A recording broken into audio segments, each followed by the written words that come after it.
Hello, this is the Harboring Light. I'm Mary. I give a conservative take about the world around me. So my introductions. Feel free to reach out to me either through email, Substack, or X. And, of course, fill up those comments on YouTube. It's greatly appreciated. I do respond, so don't hesitate. So some of the audio platforms that I'm on: Spreaker, Spotify, Pandora, iHeartRadio, Amazon Music. And these are just to name a few. Now, this episode is about makeup, and particularly I'm going to talk about lipstick. So I'm going to talk about the historical aspect of it and, some other interesting facts about it and the concept of red lipstick and how that image is impactful, I guess you can say, and the idea of beauty more along. I would say beauty, fashion, that goes hand in hand, but I'm more aligned with beauty, and then linking that out to the aspect of fashionable, how that looks too. All right, here we go.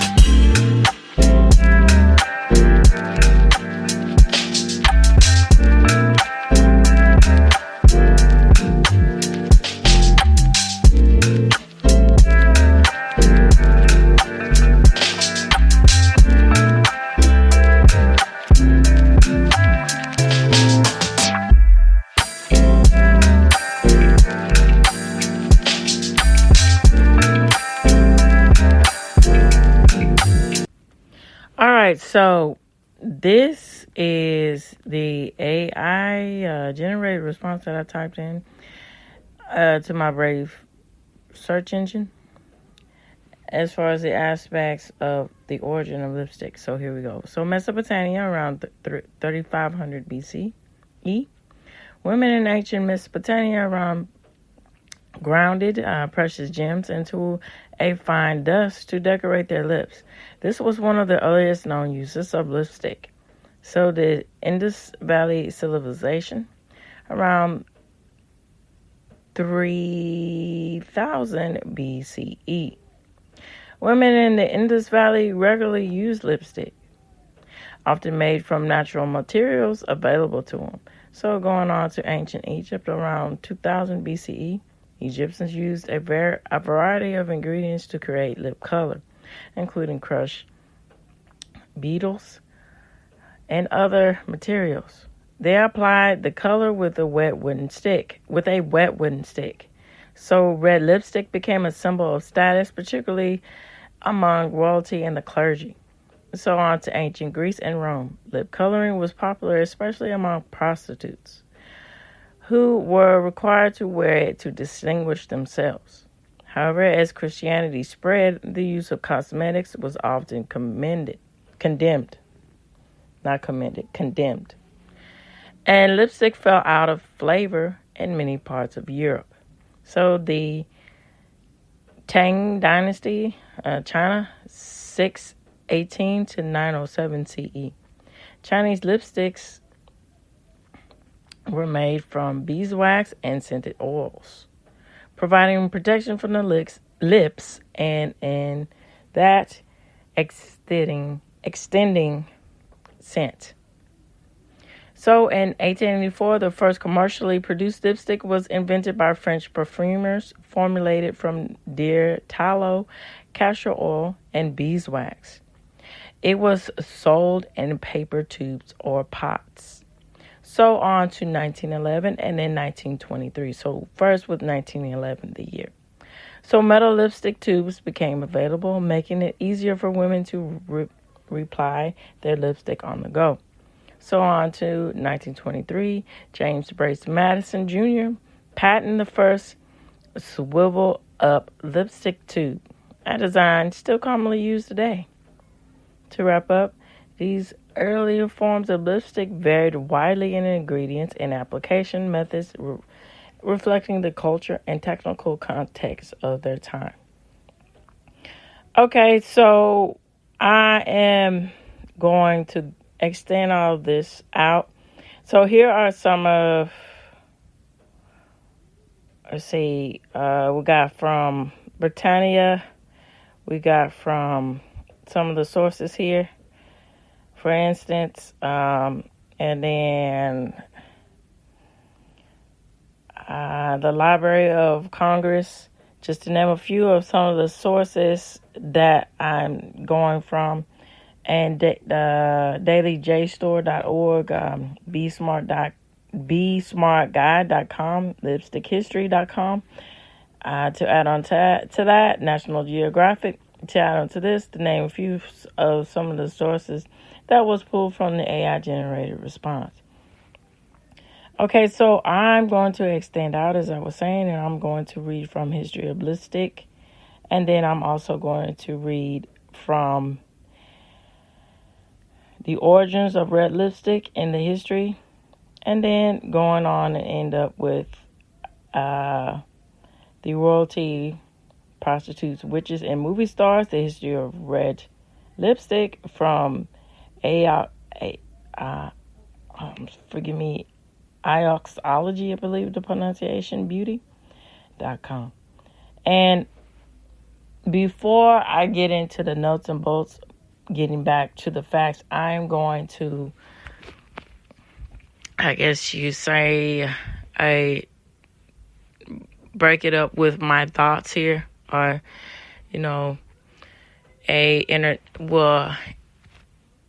interjection here in between the segments here about my thoughts on lipstick and the aspect of how that it surfaced itself, its importance, that is, in our society. Okay, here we go. All right, on to my thoughts. So, lipstick here. It's quite interesting. Again, even the small details can symbolize and advertise, certain aspects of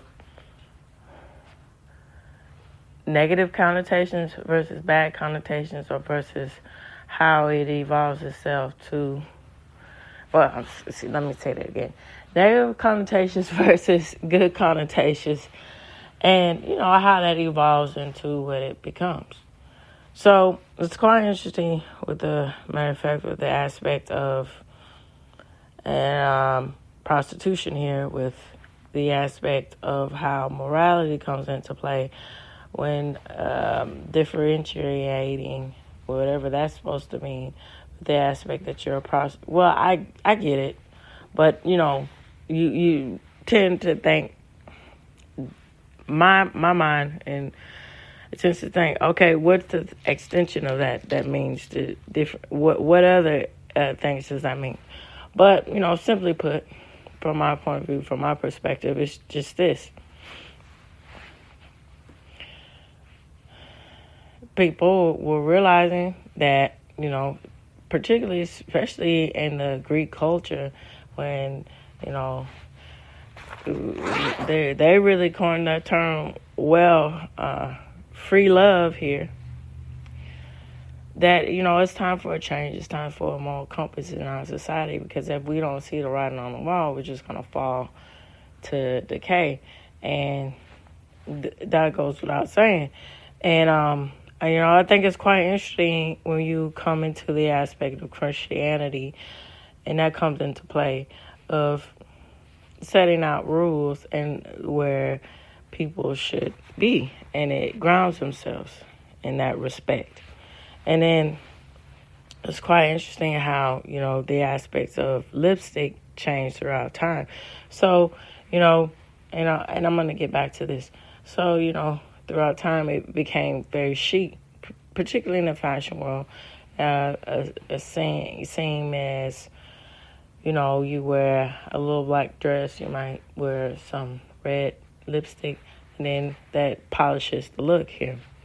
And then it goes into the aspect of centrality too, because red engages, the color red engages in excitement and so forth.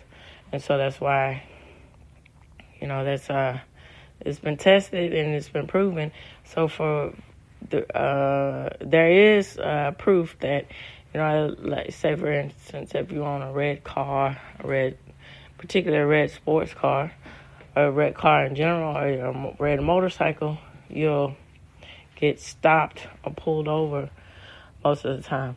Now, that it just goes without saying, the reason why is because it brings a lot of attention. And so, and then it loses the identity of fast excitement. And so that goes on to say, and then I'll get back to the point here. I know I said that, but, it's very interesting. There's a lot of concepts that goes with the aspects of red. And so, that's why fast food establishment use the color red, because it's supposed to egg in innate excitement. And that takes on a whole different meaning when we get into food. And some people, that's the way of the world. But there's people out there that find, erotic pleasure in food, and that's a whole nother ball game in itself. But, typically, the reason why food is red is associated with food is because it engages attention, quick, fast attention, to where it's supposed to innate hunger. And so that's why you see McDonald's and so forth, other establishments. Okay, so going back to morality and differentiating with that, particularly with lipstick and sophistication, so on. I think the actress, bless her soul, Audrey Hepburn, really, really epitomizes the aspect of digging in and changing the concept of something. So what am I saying? So before Audrey Hepburn here, the aspects of being an actress was seen as either something that's very unsavory, where we get in the aspect of, prostitution here, or it was seen as someone who is overly vain, extremely eccentric, to where you just don't want to deal with him. So she brought in the idea that an actress can have nobility, and she proved that point, nobility, but also sophistication at the same time here. And so within that brought out a certain charm in her image as an actress. And so actresses, after her, who were inspired by her and so forth, they realized that who wanted to take that route, that is unfortunate that, they present themselves that way, but they're not actually that way. But that's a whole nother story and podcast in itself. So, here. And the idea that class and sophistication really is the embodiment of seeing that your profession is the person is the sum of all its parts. So that means that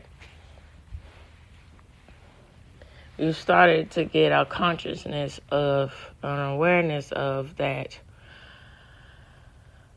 actors. She brought that to the forefront, that actors, but in this case, actresses are, more than what they sing. And so that was quite noble of her to do that. She even was, in her later years, did humanitarian philanthropy, so on. And she really believed in the cause to help people. And then she even said that Yeah, I saw a documentary about her some years ago, and about the aspects of her thinness, and what does that spawn from? Why did she want to hold on to the aspect of being so thin?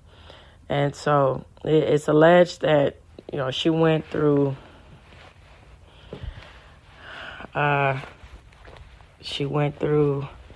hard time, particularly when the 40s came around, in the 30s, in the Great Depression and all of that. And she suffered tremendous changes, tremendous loss through that. And so it was a spirit of determination, of discipline to keep herself trim here. And so that goes out saying, too, was that, did she have a disorder, so forth? Did that turn to a psychological damage of saying that you always have to be in control of yourself. You always have to be, you're never enough, sort of aspects. But that's another thing to think about, too. But reeling in is quite noble to anchor yourself down and understand the true grit of discipline, in that sense that if you want merit in your life, you have to have these simple, basic regimens in order to achieve success, to see the bigger picture in life. And that's something to think about. And so, needless to say,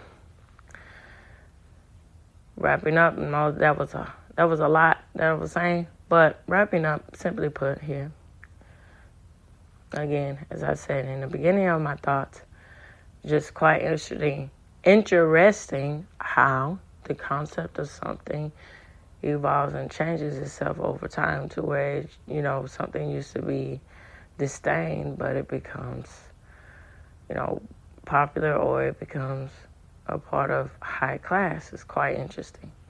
All right, so I'm going to go on to the more of details, more in-depth information about lipstick, red lipstick. Here we go. Okay, so history of lipstick. So from the classic red to the most outrageous color of lime green, there is a lipstick shade for everyone's desire. So possession from face paint for hunters to cosmetics, the lipstick has become a common staple in the makeup drawer and one of the most popular makeup items to be sold. So as a symbol for the transition into adulthood, many see wearing lipstick as one of the ways to symbolize growing into a young adult. However, while millions use lipsticks on a daily basis, most have no idea about the origin of lipstick or its importance. So the first lipsticks were often very crude formulas, only being made of available materials. And so, that's interesting enough to say how that digs in with the concept of you make do with what you have around you, and you see what can come of it. And then, that's something to think about too, with the process of how things evolve and how things shape themselves. When you go back to early civilizations, they see something and say you get that goes without saying, to the power of curiosity. See something, wondering if it can if you can do it or not. Then the process of evolved thinking of how this can, if I do this or think about things in this way, how can that make my life more efficient? And that's something to also factor into the aspect here and the concept here about lipstick makeup too. So these paints were used often by women and men alike in earlier times, and are a fair cry from what modern lipsticks are today. Often they were fine powders with dyes tossed into them in a bowl and applied with a brush rather than a portable compact tube. Early formulas were closer to water-like consistency than the solid blendable formulas that have become common. So here we go with the earliest origins of lipstick linking to Cleopatra. So the earliest records that we have of anyone manufacturing lipstick is in Mesopotamia, as I was mentioning in the AI-generated response, where women grounded precious gems to dust in order to decorate their lips. This was the first production without using natural, readily available resources. The process started in Mesopotamia in 2500 BC and spread rapidly, changing how people produce their once crude face paints into a more luxurious form. When the process settled in Egypt around 2000 BC, many members of royalty or the clergy began to experiment with other ingredients. Many poisonous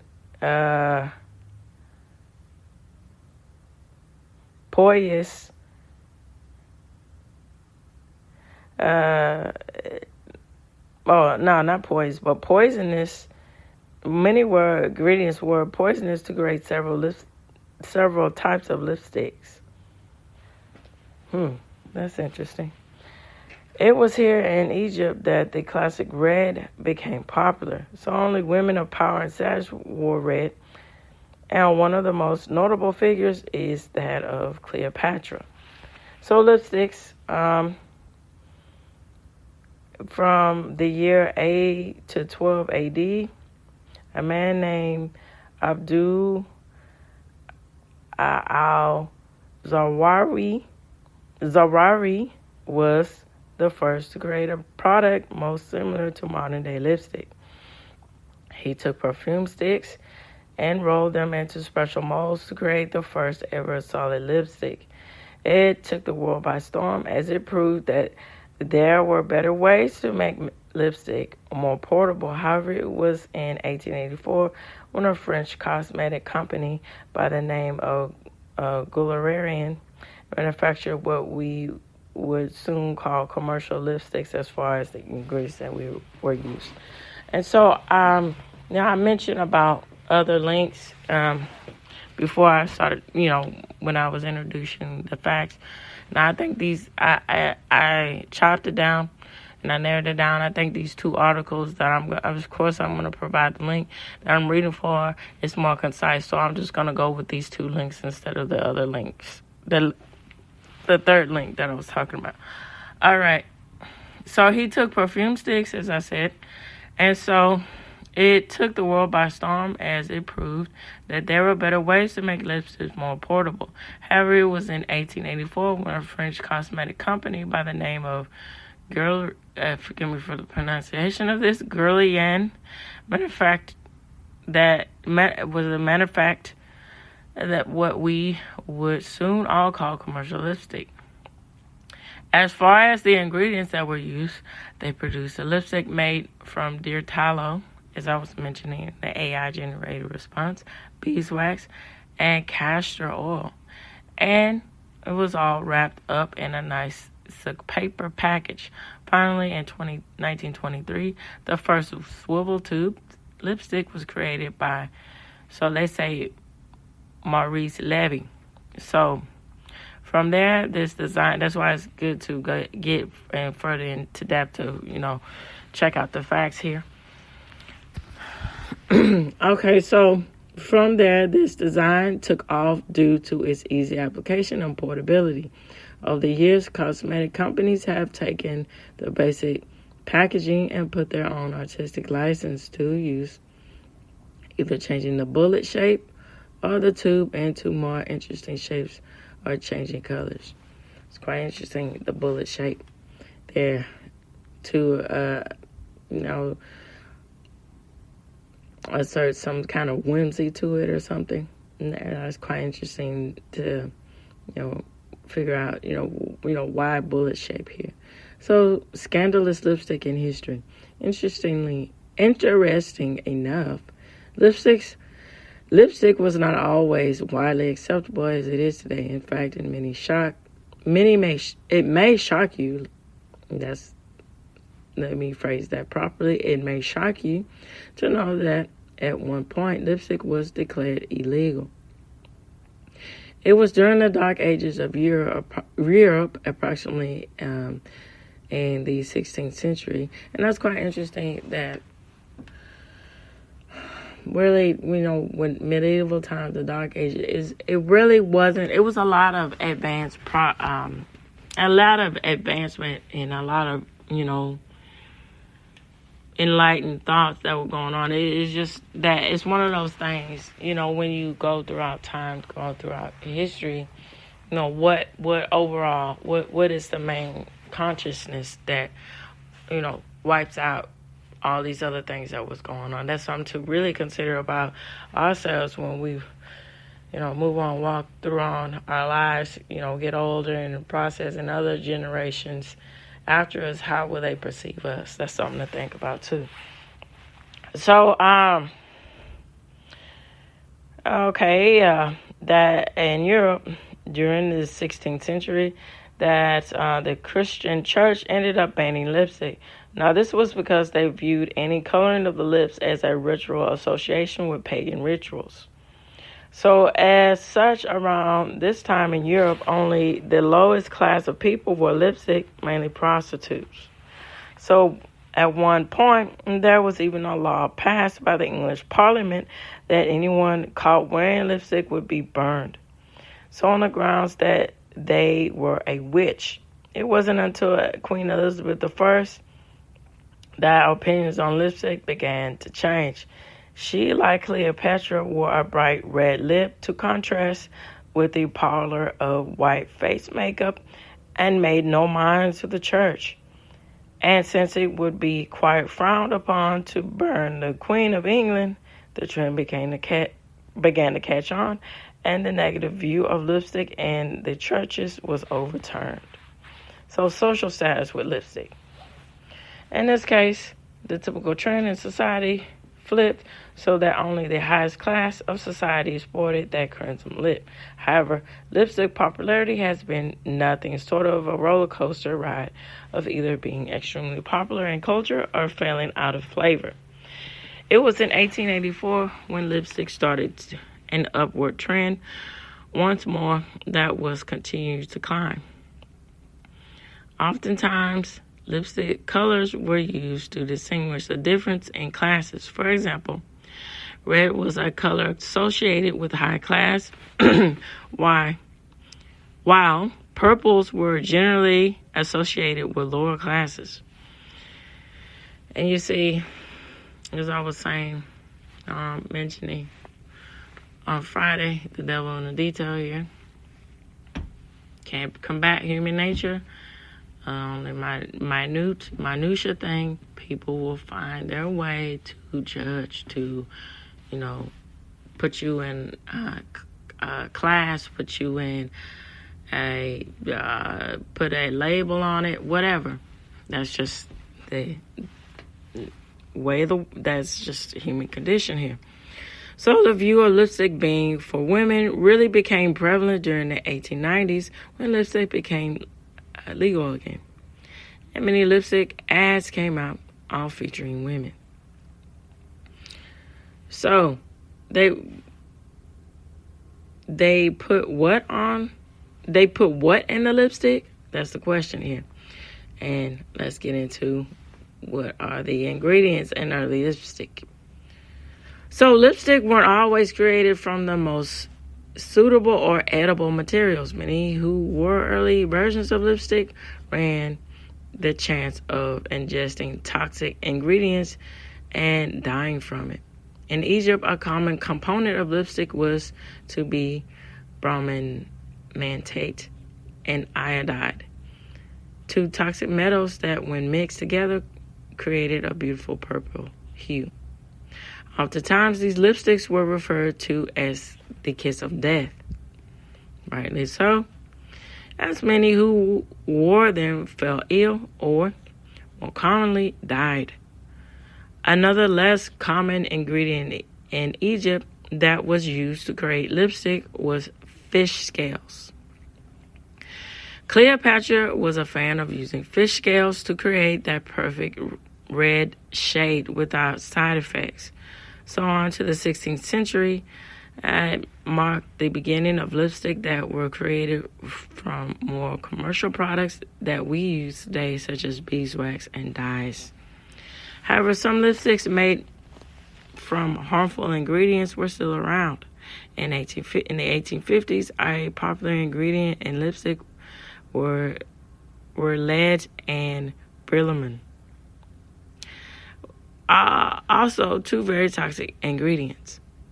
These are two very toxic ingredients. It was during the 1900s that lipsticks were put under better quality regulations to decrease the amount of toxic chemicals within them. With the issues of toxicity decreasing, the shift towards improving lipstick turned to formulas. So the main objective was to make lipstick portable and long-lasting. It's easier to say than done when attempting to create a perfect formula that was not only long-lasting but smear-proof. The first notable attempt was Paul, forgive me for the pronunciation, Boutroux,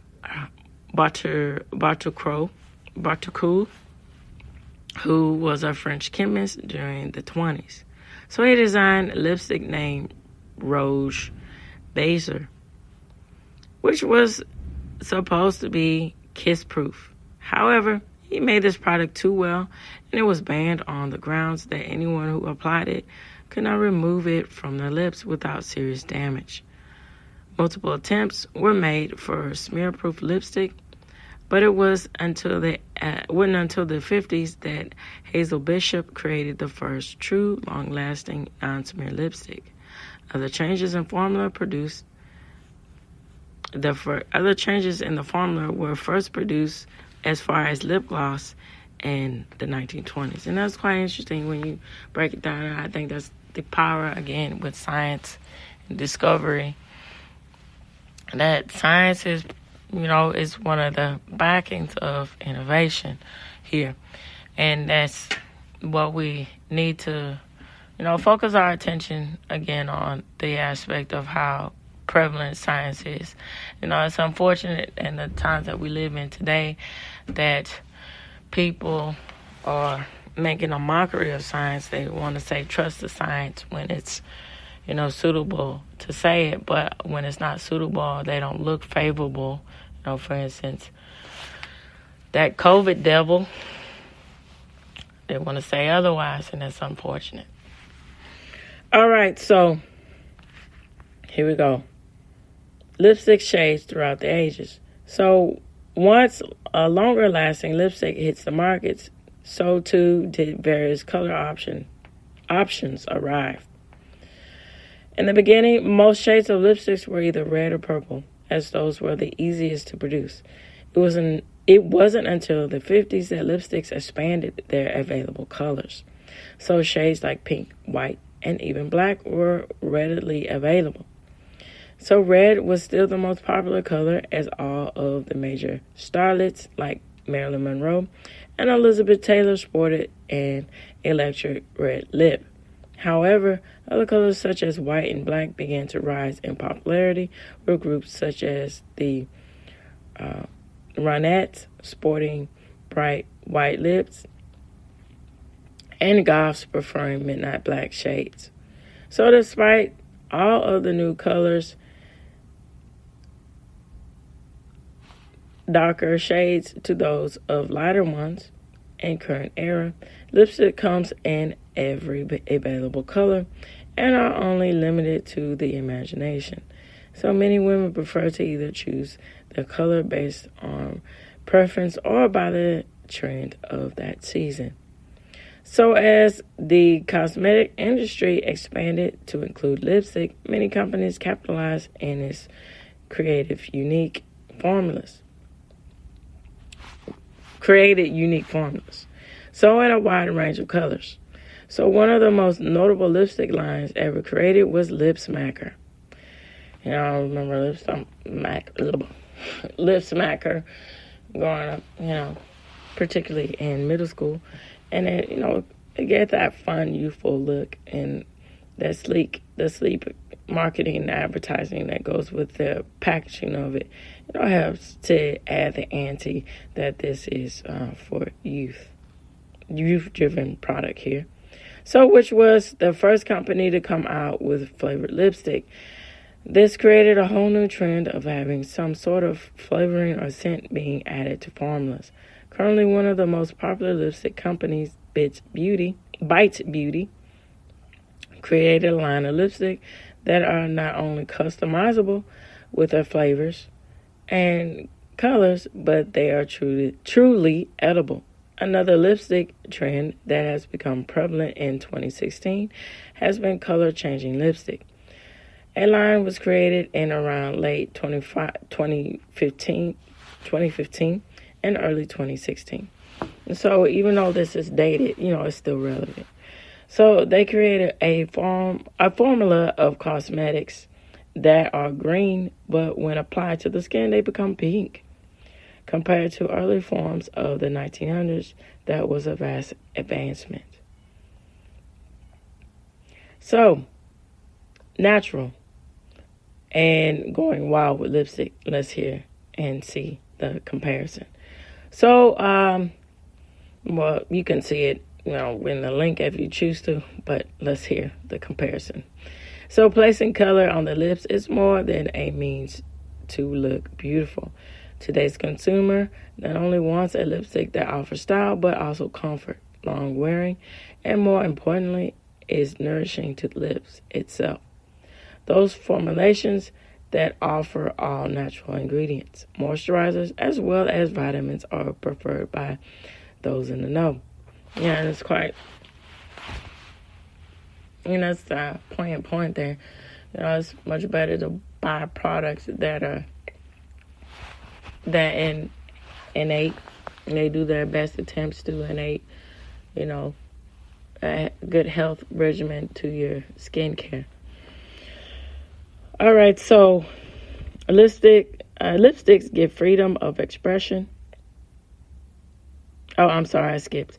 Okay, as well as vitamins are preferred by those in the know. So lipsticks is much more than some silly beauty product. Lipstick gives freedom of expression in a non-permanent way that allows people to change their looks as often as their mood. Despite the advancements in formulas, from edible lipstick to those that change from one drastic color to another upon application, the nature of the product still remains as a symbol of freedom, style, and personal health.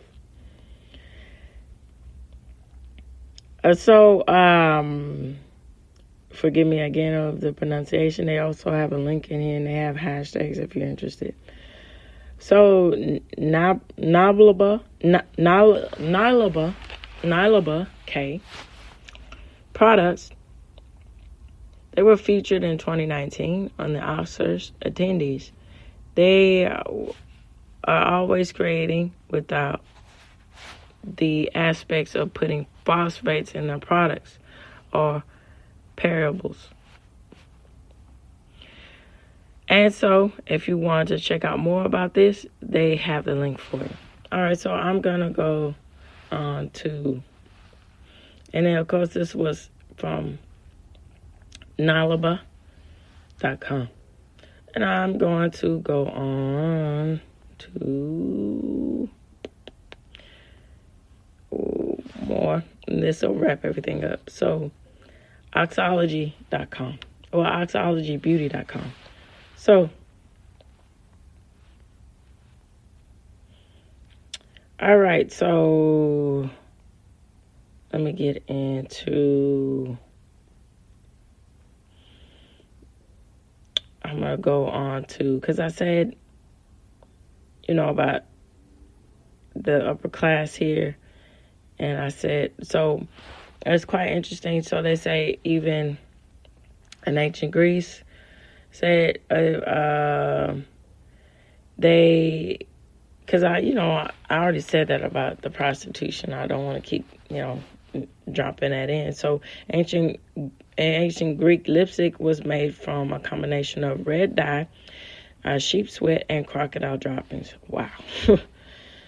So, and going on what I was saying about Queen Elizabeth and extended a little bit, get a little more details here. It says in the 16th century, it says at this time red lipstick was made from beeswax, and they revived, make it more suitable, more better with more palatable ingredients there. And so you get beeswax and then plant-based dyes. And this was typically worn by the upper class. So in the 1700s, red lipstick was outlawed in England on the basis that women were using cosmetics as a tool to seduce men into marriage. So the charge, witchcraft. Similar laws prevailed in the United States, where a marriage could be annulled if it was found that the woman had been wearing red lipstick during the courtship. It's quite interesting. All right, until the late 1800s, most lipsticks, I equate that to the aspects of Salem witch trials here and stuff of itself, with people falling prey to mass hysteria and then not giving in to rationality, and that's the aftermath and the side effects of what can happen to the extreme with the witchcraft in Salem witch trials to this it's not a little minute, but it's just ridiculous in itself with and then you also keep in mind of the mentality of people at that time, but in itself it's something to think about. So in the late 1800s, Guerlain began to manufacture red lipstick, and this was made from grapefruit, butter, and wax. So the Sears Roebuck catalog was selling rouge for the lips and cheeks by the late 1890s. So in 1912, cosmetics was more and more popular and more fashionable towards women and the Western culture. So metal lipstick tubes became available in 1911, making it easier for women to reapply their lipsticks on the go. So by 1923, that is, as I said, by the swivel up lipstick tube, it was patented by James Brace Madison Jr. during World War II. And, it's quite interesting. That's apropos with the aspect of using metal tubes, and then plastic tubes using what was available to them. So I'm going to go on. I'm going to read briefly what it says about the 19th century and go on to the 20th century. I say the 19th century, obviously, use of cosmetic in the Western world was associated with more along the lines in the 19th century with actors and, again, with not desirable women rather than respectable women.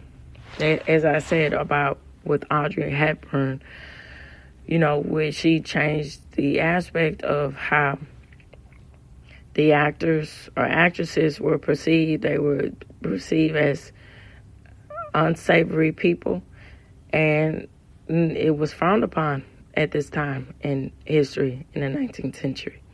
So in the early 20th century, after say that 3 times fast. Okay, so in the early 20th century, after centuries of male authority limiting the use of cosmetics, that seems like there's a hidden agenda in that.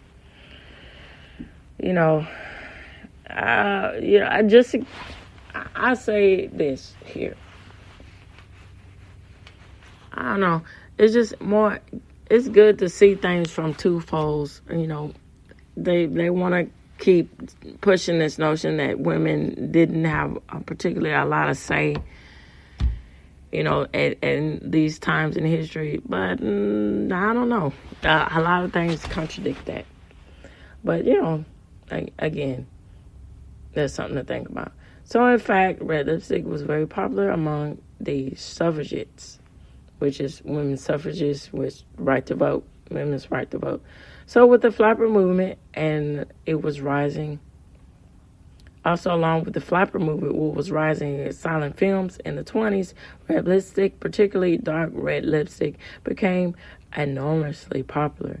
So at the time, red lipstick began to represent women's sensuality. So for this reason, many frown upon teenage girls wearing lipstick. So by the time a 1937 survey came around, it revealed over 50% of teenage girls fought with their parents about wearing lipstick. It was implied that girls who wore red lipstick acted provocatively. So during the 50s, red lipstick entered the mainstream, with 2/3 of teenage girls reporting that they wore lipstick in a 1951 survey. In another survey, it says 98% of American women claim to wear lipstick daily. So by the 60s, lipstick was solidified as a symbol of femininity. And it has maintained its status on to the 21st century. And that's something to think about and consider with the aspect of, again, to close out, how something as minor details with the aspects of what you wear, what you don't wear, really takes shape and takes effect of how people perceive you. And that's another thought to process as we think about lipstick and fashion. All right, so this reaches the end of the Harboring Light. Tune in, turn up, and absolutely take care out there. Bye-bye for now.